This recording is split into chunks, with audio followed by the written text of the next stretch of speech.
వచ్చి ఇలా అడిగాడు, రామయ్య, నాకు పెద్ద ఇల్లు ఉంది, కావలసినంత డబ్బు ఉంది, సేవకులు ఉన్నారు, అయినా నా మనసుకు శాంతి లేదు.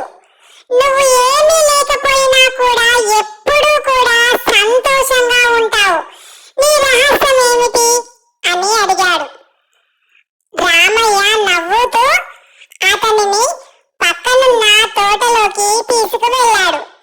అక్కడ ఒక చిన్న చెట్టు చూపిస్తూ ఇలా చెప్పాడు, ఈ చెట్టును చూడండి, గాలి వచ్చినప్పుడు అది వంగుతుంది, వాన పడితే తడుస్తుంది, ఎండలో ఎండుతుంది, కానీ ఎప్పుడూ కూడా బాధపడదు, ప్రకృతిని అంగీకరిస్తుంది, అందుకే అది అంత ప్రశాంతంగా ఉంటుంది.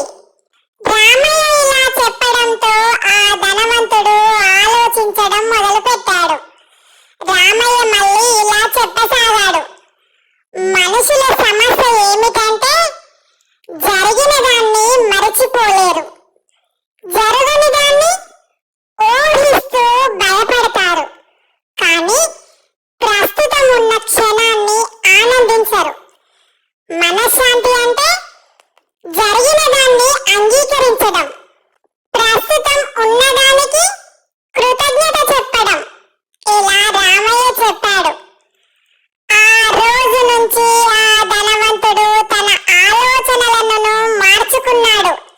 కొంచెం కొంచెంగా అతని మనసులో కూడా శాంతి పెరిగింది.